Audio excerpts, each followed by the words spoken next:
Acne happens to be the most common skin condition in the United States, affecting up to 50 million Americans annually. But beyond the statistics, it's a source of stress, anxiety, and often a blow to one's self esteem. To explore this topic, I'm excited to be chatting with Dr. John Barbieri, Director of the Advanced Acne Therapeutics Clinic at Brigham and Women's Hospital in Boston, Massachusetts, and an assistant professor at Harvard Medical School. With his extensive knowledge and a finger firmly on the pulse of the latest in acne research and treatments, this is going to be an interesting conversation. So stick with us through the end. Dr. Barbieri, welcome. Thanks for having me. Thank you for being here. So let's just dive right in.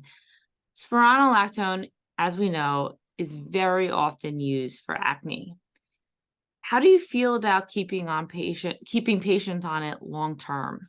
And do you typically find that you're prescribing spironolactone to patients who either have cystic acne, which is often associated with PCOS, polycystic ovarian syndrome, or do you often find yourself just prescribing spironolactone, knowing what it can do for acne, whether it's cystic or not, and whether they have PCOS or not? Yeah, that's a bunch of great questions. Let me start with just the epidemiology of acne. So about 50% of women have acne in their 20s, and about 30% of women have acne even into their 30s. So it's not uncommon for acne to persist into adulthood or even start in adulthood for many women. And therefore, we really do need treatments that we can use for the long term. Many people, if we treat them for 3 months or 6 months and we just stop, their acne is still going to be there. So they need some kind of treatment that can work in the long run. And really, besides isotretinoin and maybe the newer 17, 26 nanometer lasers, most of the treatments we have for acne are not what I would call disease modifying. They don't change the course of acne. They don't put it into a true remission. They manage it. But if you stop those treatments, the acne is going to go back to wherever it's going to be. So there really is a need for treatments that we can use safely in the long run for many of our patients with acne. And spironolactone, I do think, is a treatment that likely can be used for long periods of time safely. Its original indication as a potassium-sparing diuretic is really intended for use in patients who have conditions, chronic conditions like heart failure or liver disease or fluid retention, or even sometimes originally blood pressure, where they're going to be on that medicine for years. And in general, the data we have when it comes to safety, whether it's high potassium levels, whether it's risk for cancer, generally seems to suggest that this medicine can be used safely, both in the management of acne and for other conditions in the long run. So to that first question, I do think spironolactone is a medication that can be used safely for long periods of time. And just to kind of contextualize it more, like we have to treat someone's acne to some degree. And so if we're not using that, well, we have to use something else. And that something else is often oral antibiotics. And in many ways, I think if we think about the long-term risks of oral antibiotics, whether it's antibiotic resistance, disruption to the microbiome, or other complications like inflammatory bowel disease or even actually cancer risk, the risk profile of antibiotics, I would say, looks worse than the risk profile of spironolactone. And so if we think about it from a trade-off standpoint, I think that's even more reassuring about spironolactone for a long-term treatment. Now, when it comes to who's a candidate for spironolactone, I think it's a treatment that we really have underutilized in dermatology. It certainly has grown a lot in its use. When we first looked at this about 5 to 10 years ago, people were prescribing oral antibiotics for women with acne about 7 times more than spironolactone. And now it's actually much closer to 1-to-1. Now, I wonder if it should maybe even go further, where spironolactone is one of the first-line treatments we use for women with acne. And there's a few lines of evidence to support that approach. There's some really interesting data from Ariel Nagler's group at NYU, where they looked at 3,000 women who were being treated for acne. And what they found is the most common treatment people started on was oral antibiotics. That fits with a lot of what we've seen in our data too. But when they followed them over time, the main treatments that patients ended up on were what they called hormonal therapy, whether that was a combined oral contraceptive or spironolactone. And that suggests that, if people are ending up there, maybe we should be starting there. And so I think there is an argument for spironolactone maybe being an earlier line treatment and our approach, especially for women with acne. When it comes to how well does it work, that's an area where we need more data. So there is a recent trial from the UK that just looks at does spironolactone work versus placebo, and it does, and that's probably not surprising to anybody who's used it to treat acne. we're currently doing a clinical trial comparing it, spironolactone versus doxycycline, to see which works better, spironolactone or oral antibiotics. And I really look forward to that data to guide us further. We have some epidemiologic data to try to look at this, where we compared people who were started on spironolactone versus those who were started on a tetracycline class antibiotic like doxycycline or minocycline. And then we followed them forward over the next year, and we looked, how often did they switch treatment? Because if they switched treatment, that suggests whatever they started on didn't work. And what we found in that study was the rates of treatment switching were very similar between people who are started on either spironolactone or those oral antibiotics. And that suggests that spironolactone probably does work about as well as oral antibiotics. And certainly it has some advantages that we can talk about when it comes to potentially side effects or other issues. Now, is there like this idea of, I'm sorry, just to No, finish quickly. yeah. So I think a common thing that comes up when we think about these medicines, this idea of like hormonal acne, this idea of like, oh, this lower jawline acne or something like that. That's like the people who do best with these medicines. And when you look at it, actually lower jawline acne is not predictive of things like polycystic ovarian syndrome. It's not as predictive as things like axillary hirsutism, like dark hairs on the chin or chest, or axillary, yeah, or in your armpits, acanthosis nigricans. So it's not that predictive PCOS. And actually, most adult women have a pattern of acne that's much more reminiscent of just any kind of acne. And honestly, all acne is hormonal, whether you are a 12-year-old boy with acne or a 35-year-old woman with acne. Hormones are playing a role in your acne. That's why we start to develop acne in puberty. So hormonal therapies like spironolactone can be helpful for anyone with acne. So I really do think almost anybody is a potential candidate for hormonal treatments for acne. Spironolactone, I do think, is an underutilized treatment, and it can be used safely in the long run for patients with acne. However, you typically can't use oral spironolactone in men, correct? Because of the Often we won't. So gynecomastia? you can. There's actually some of the original trials of it enrolled both men and women. The issue is what they noticed is about 10% of men develop gynecomastia, so breast development, which is a side effect most people are not very excited about. And so we don't tend to use it in male patients with acne, but we do use topical anti-androgens. So for instance, clascoterone, which is a topical anti-androgen, is FDA approved for male patients and female patients with acne. So anti-androgen therapy can be used for any patient with acne, but spironolactone we often won't use in male patients because of the side effect issues. Do you think in the future there will be a push to allow more men to use spironolactone? I mean, think about it. Man goes on finasteride. So many men are on it for their hair loss, and they can get sexual side effects. Obviously, we know that is one of the most common side effects. So, but maybe their hair is more important to them than the risk of getting sexual side effects. So maybe in the future, our thought process will change regarding spironolactone and say, maybe it's more important for this patient to treat their acne than for them to have potentially temporary gynecomastia. I think this gets this idea of like shared decision making. So if one understands the risks and benefits of a treatment, there's no inherent reason you couldn't use spironolactone for a male patient. There might be better alternatives that patient might prefer, but if someone who understands the alternative options and spironolactone is what they want to use, there's no like absolute contraindication in doing that. We use spironolactone in men who have all of those other chronic conditions that I mentioned earlier. So there's no reason you can't prescribe spironolactone to a male patient. It just might not be the option that they would pick among the choices that are available. And you mentioned using spironolactone mostly for facial acne, but can you talk a little bit about how effective it is for acne below the neck, on your trunk, Yeah, chest? for patients with truncal acne, a challenge often is like topical treatments are really impractical. It's hard to put creams on your back. It's hard to use a lot of these medicines over large areas of your body. And so medicines that work from the inside out, these pill medicines can be a really useful option for patients who have truncal acne. And about half of people with acne have truncal acne. So we really do need to make sure we're addressing that. And our data, when we've looked at spironolactone as a treatment for acne, it certainly has effectiveness for patients with truncal acne. And I think it is a very useful option there. What is the most common reason why a patient would come off of spironolactone? I think that probably honestly, the most common one is it's a slow medicine. It takes patience.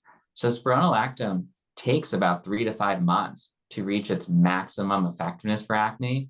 And it's really important to counsel patients that this is a slower medicine that's going to take some time and to make sure that you dose it appropriately. Because the most common thing I see is that people are treated with too low of a dose or not long enough, and they give up because they're not better yet. And that's very reasonable. People want to be better yesterday. So I get that. And it really highlights the importance of using, I think, the appropriate dosing, which we can talk about, and making sure that patients understand that it takes some patience. Certainly side effects would probably be the next most common issue. I think in my experience that the three main ones would be irregular menstrual periods, which is a very dose-dependent side effect. If you use lower doses, or if you use something like a combined oral contraceptive pill, that tends to go away. And then sometimes issues like headaches or lightheadedness, and that can be more challenging. Some patients just aren't able to tolerate spironolactone. About 5% of patients have those two issues, headache or lightheadedness, and some patients are just not able to tolerate the medicine from a side effect standpoint. In terms of your patients, do you typically start them at a starting dose of spironolactone and then go up from there once you see how they're tolerating it?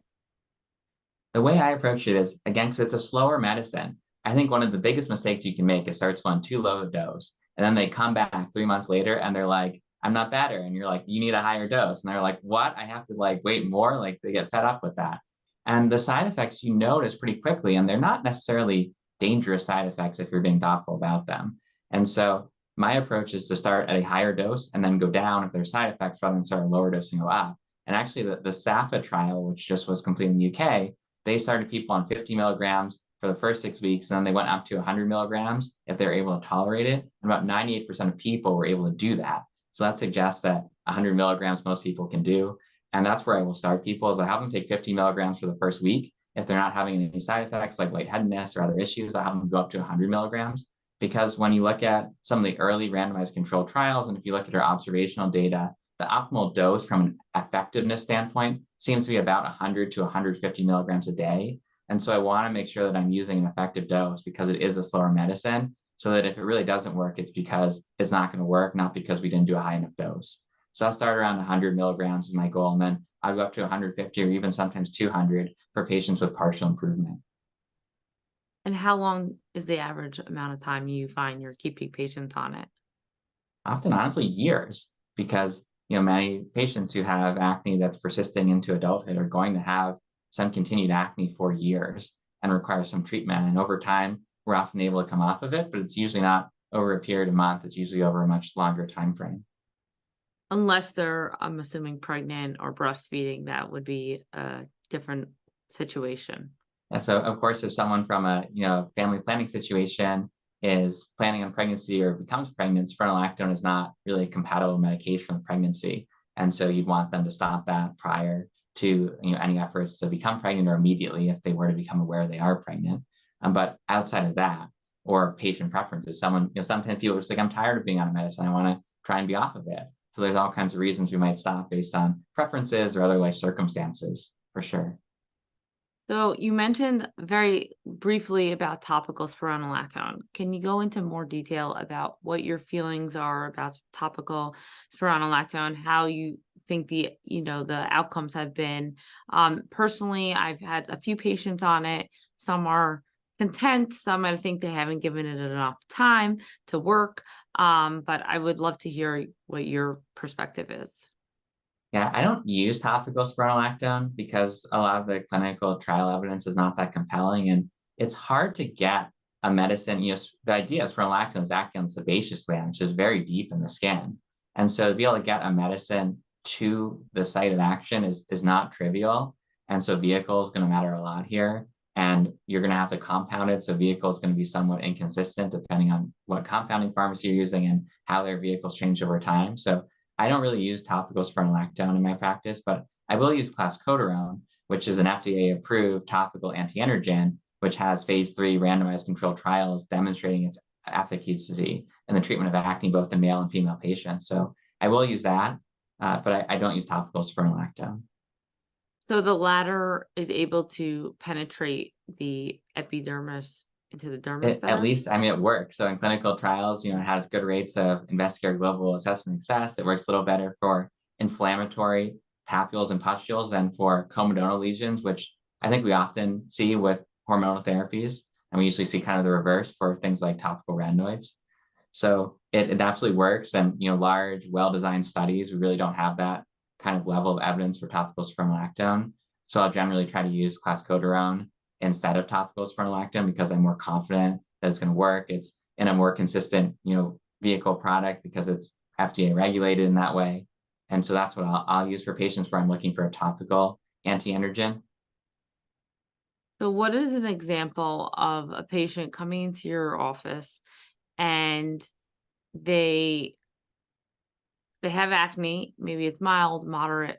Um, when do you decide, well, do you usually start with the topical clascoterone or do you go straight to the oral spironolactone? Yeah, I think this is where shared decision making is so important. So some patients are going to want to try to avoid pill medicine because they're worried about side effects of it. Some patients might prefer pill medicine because they don't, for whatever reason, want to use a topical medicine, whether it's convenience, whether it's how it fits into their skincare routine, whether it's just the areas they need to apply it to. And so I think it's important to look at kind of the patient's severity of acne. Of course, if they have more severe acne, they probably are going to need a stronger treatment to be successful. But what success is different for every person. Some people, it's like, if I have one pimple, that's not good enough. Other people are like, if I got 90% better, I'd be really happy. And so it's a mix of, understanding their preferences about risks of side effects, how they'd like to use medicines, what's most convenient for them, and then how severe their acne is and where is their acne. If they have acne over a lot of areas, that might be a reason to pick a pill-based medicine over a topical medicine. So I don't So think there's a patient, one size fits all approach really to how to treat someone with mm, acne.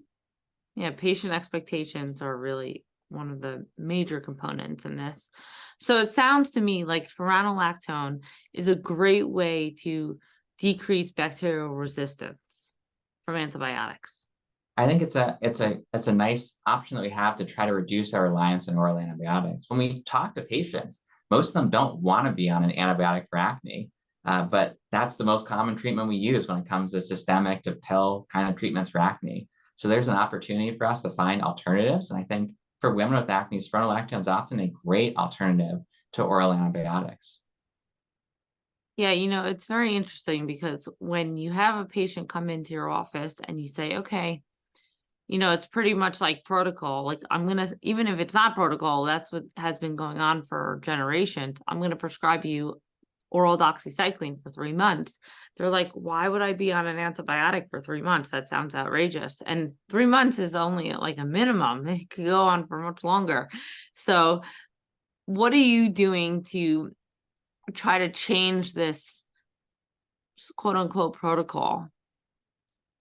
I think it comes from trying to develop an evidence base for how well treatments work relative to each other, trying to understand patient preferences about different kinds of treatment options, and trying to educate the community about what's available, how well they work, and then having people engage in that shared decision making with their patients to find the right treatment for them. Like, I think sometimes people think I'm like an anti-antibiotics person. I'm absolutely not. Like, there are patients who an oral antibiotic is the absolute best and right treatment for them, and that's great that that's the right treatment for them. There's nothing wrong with that.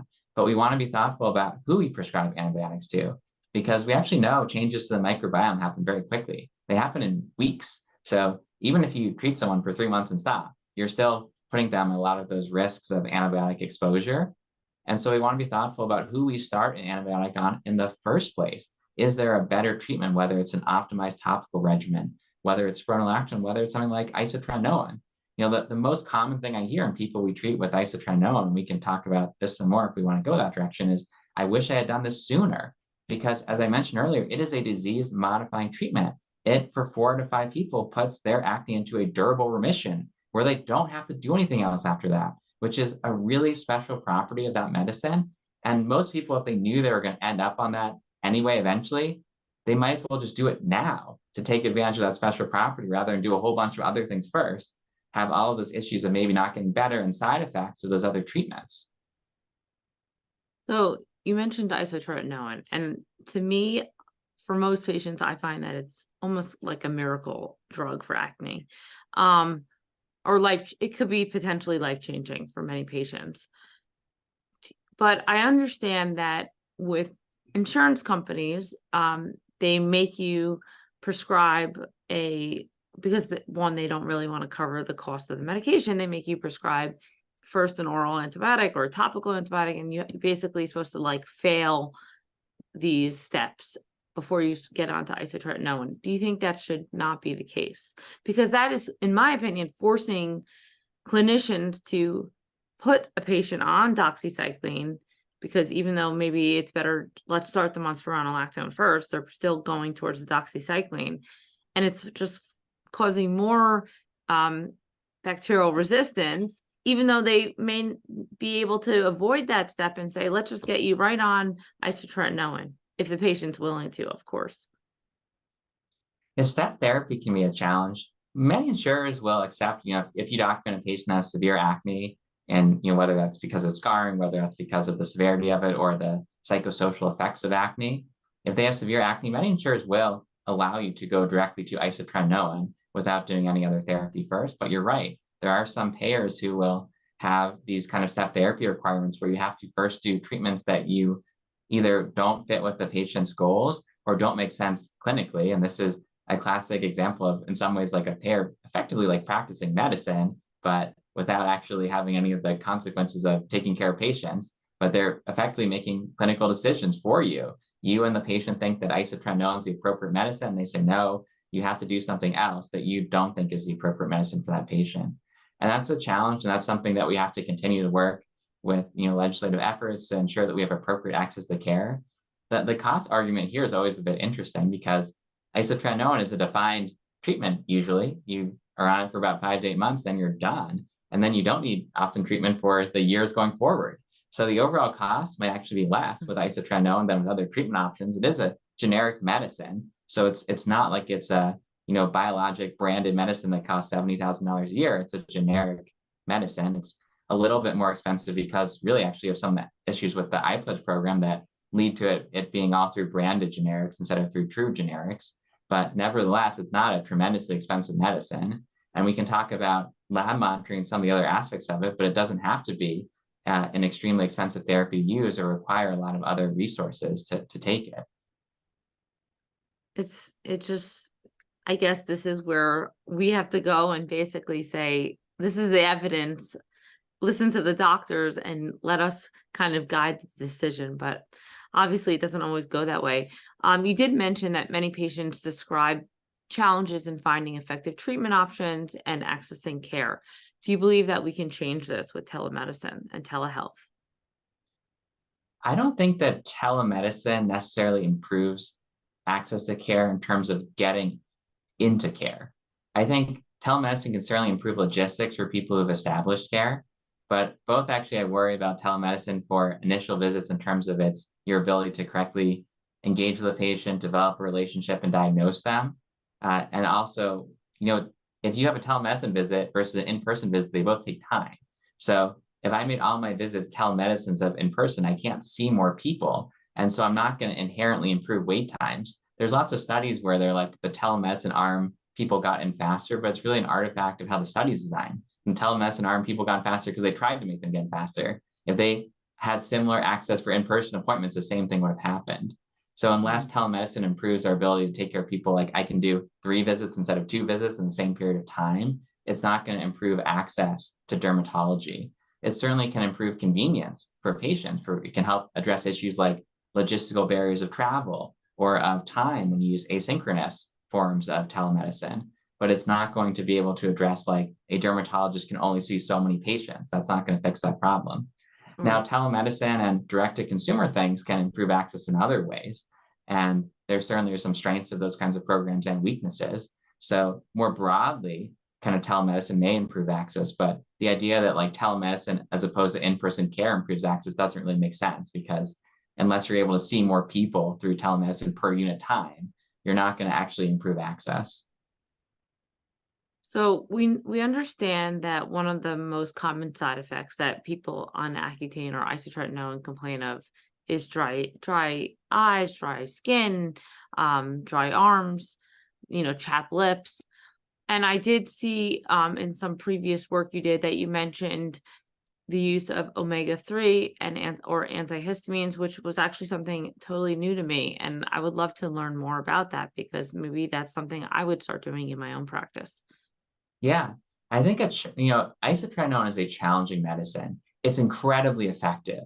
It works really well. As we mentioned, it can give that durable remission, that special property of it, but it also comes with some serious side effect risk. It's a medicine that's not to be used thoughtlessly. We have to be careful about how we use it and how we prescribe it. And as you mentioned, the most common side effect of isotretinoin is dryness. And that dryness sometimes can even persist when people stop. People can get chronic dry eye or dry skin from isotretinoin. So it's a really important side effect to be careful about. And the first thing we can do with that is we can use lower doses, and we can make sure we don't overtreat people. The higher dose we use, the worse that side effect is. If we use lower dose regimens, that side effect's often more mild. And if we make sure we don't treat people unnecessarily long from a cumulative dose standpoint, we can avoid that risk as well. So that's the first thing we do, is make sure we're not treating people too long or too strong of a dose. And then, as you brought up, there's several other things we can do. Of course, moisturizers for dry skin or dry lips. You can use nasal saline or eye drops for dry eyes and dry nose.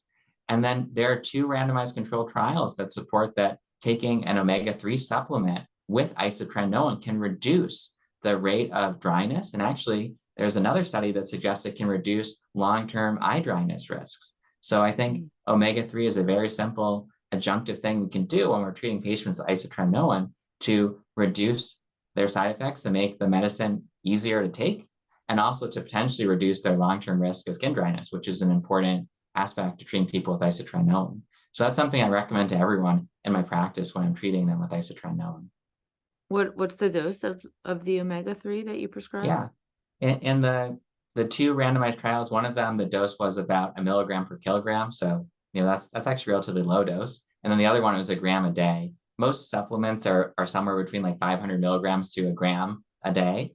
And so that's typically what I'll say do, is to try to take about 1 gram a day. And I'll actually prescribe it to them. So I'll prescribe the isotretinoin, and I'll also send a prescription for omega-3, and also actually a prescription for antihistamines. And we can talk about that next if you want. And I will say, get those either over the counter or the prescription, whichever one is easier. Sometimes sending that prescription makes it like connect for them. Sometimes that extra step of like having to go find something makes them not do it. So if I send the prescription, it kind of can ease a barrier to getting that. I think it can improve outcomes in that way. And what's the physiology or thought process behind the use of antihistamines? Yeah. So interestingly, the sebocytes in our sebaceous glands, or oil glands in the skin, they actually have receptors for histamine, and it can actually influence their function. So this is how antihistamines might be helpful in acne in general, is that it can influence the sebocytes, or oil glands, which are so important in acne. And there are, again, 2 randomized controlled trials here where they had people take either just isotretinoin or isotretinoin plus an antihistamine like desloratadine or levocetirizine in these studies, but I think any non-sedating antihistamine probably works similarly.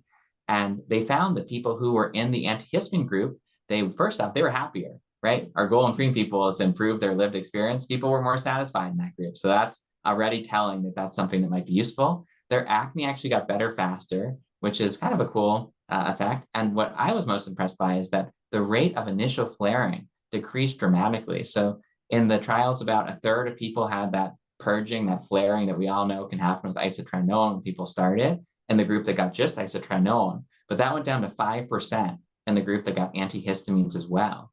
And so antihistamines can be a nice way to get people better faster, which everybody wants, to reduce initial flaring, which is something we always worry about with isotretinoin, and ultimately improves patient satisfaction, which is our end goal. We want to make people's lives better. Do you typically find that you're keeping them on antihistamine throughout their whole course of the isotretinoin, or just in the beginning months? Yeah. For me, the beginning months are where it's most valuable. Once people start to get towards clear, if they want to stop it, I think that's completely fine. And in some ways, that might actually be helpful to make sure that the antihistamine isn't masking that they still have some residual acne, and making sure that you don't undertreat them with isotretinoin. Okay, so we've covered isotretinoin. Now I want to talk very briefly about your opinion on a laser called Avi Clear. Yeah, so Avi Clear is an example of a 1726 nanometer laser. These lasers target the sebum, so they're basically trying to target the oil gland. And it's really a similar idea in many ways to isotretinoin. The way isotretinoin can cause a remission in acne is that it makes our oil glands in our skin shrink. And so if we get rid of those factories that are producing oil, there's nothing for those hormones to act on and turn on. We have less oil production, less food for active bacteria, less stuff clogging up our pores. So that's how Accutane can cause that remission. And this is like, well, let's make a laser that's targeting the same thing. Let's see if we can selectively get rid of the oil glands in the skin to be less oil, again, less stuff clogging up our pores, less food for bacteria, less acne. And so in clinical trials, it seems like these lasers can result in improvements in acne. They seem to work best for inflammatory acne more than comedonal acne, but they help for both. The trial data goes out to a year after the treatments start. So that suggests that there can be some long-term improvement with these treatments, which is also potentially a useful effect of them. We don't have like 5-year or 10-year data, so we don't really know the true long-term implications, but at least in our kind of medium-term outcomes, it seems to provide some durable improvement in acne. And they're a non-pharmacologic. They're not a pill. They're not a cream. They don't have any sort of drug in them. And so for people who are concerned about those treatments or have had trouble with those treatments because of side effects, it can be a nice, potentially different way to address acne. So I think they're a really exciting development. We really have had few physical treatments, whether light or energy-based kinds of treatments that work well for acne. So it's nice to have that option. There's going to be the accessibility issue of them because they get not covered by insurance and they're somewhat expensive. So not everybody's going to be able to do these treatments, which is unfortunate, but they are a nice additional tool that we now have to help manage acne. Certainly. Yeah. I think the biggest prohibition from doing this laser is the cost of it. It's just very expensive. And I've heard it's quite painful for the patient. I've actually done it to myself. It's uncomfortable, but all lasers are. It's not tremendously so. It Okay. doesn't, the Avi Clear one that you mentioned doesn't require any topical numbing or anything like that. So it's a medicine that can be done. Just the laser itself is tolerable. Certainly not. No one's like, sign me up for that. That was a lot of fun. But people are able to tolerate it. So if a patient comes in and they can afford the laser, do you recommend, and you obviously share and educate them about both options, do you say like, I recommend you do the laser. That way you won't have any side effects. You won't have to take a pill. And it's like it's 3 treatments and you're good to go. So again, I think it comes back to shared decision making. Even if someone can afford it, it might not be the right treatment for them because, if someone has really severe acne, it might not be effective enough to get them to their treatment goals. It certainly is uncomfortable. People might prefer to use a different kind of treatment, like a cream or a pill instead of that. It requires several treatment sessions. People might not want to go to those 3 treatment sessions in that course of treatment. And it can cause some initial flaring when people use it. So for a variety of reasons, people might not pick that treatment as opposed to other options. But certainly, I think it's a very valuable option. And for patients who are interested in what it can deliver, it's certainly a valuable treatment option that we have. So Dr. Barbieri, before we wrap up, I want to ask you a question about the correlation between diet and acne. We often get this question all the time. Can I eat yogurt, cheese, milk, fried foods, high sugar diets? Just if you could quickly wrap up for our audience what we know at this point about the correlation between diet and acne, I think that would be really valuable. Yeah. So the first thing I'll say is, some people, they find if they make some dietary change and improves their acne, if that works for you, that's great, as long as you're like nutritionally doing fine. So that'd be like the first thing there. When we look at the data, it's actually very hard to answer these kind of questions because diet is correlated with so many other things that we do in our lives that it's hard to separate out the unique effect of diet alone from everything else. The things that we have the strongest evidence for is high glycemic index diet being bad for acne. And that's basically like eating lots of sugary kinds of foods. And they're randomized controlled trials. That's the highest quality evidence we can really have that support that eating a lower glycemic index diet, less sugar, can improve acne. And this is probably because sugar turns on this thing called IGF-1 in our body, which can activate that oil gland in similar ways to other hormones. So low glycemic index diet, less sugar, good for acne, probably good for you overall too. So that's my major take-home dietary point. There's also some questions about things like dairy, chocolate, other dietary factors. There's certainly some evidence that dairy and chocolate can influence acne. And so if someone finds that reducing those things is helpful and they're otherwise nutritionally doing fine, I think that's great. But in general, the effects of these things are relatively low. And I don't encourage people to go on really strict elimination diets or things as the main way of treating their acne because often it won't work. And it usually makes people sad because they liked eating those foods. That's why they're eating them in the first place. So often we can make people's acne better without taking those kind of measures. But if people find those things helpful and they're happy with doing that, I think that's great for them. Thank you, Dr. Barbieri, for sharing and your time with us today and all of your research, or a little glimpse of it, I should say. I really enjoyed our conversation. Yeah, it's been a pleasure to be here. I hope you enjoyed this episode of the Derm Club podcast. If you found the discussion today to be valuable, please subscribe and share. I look forward to seeing you in the next episode as we continue to delve into dermatology and skincare with the world experts.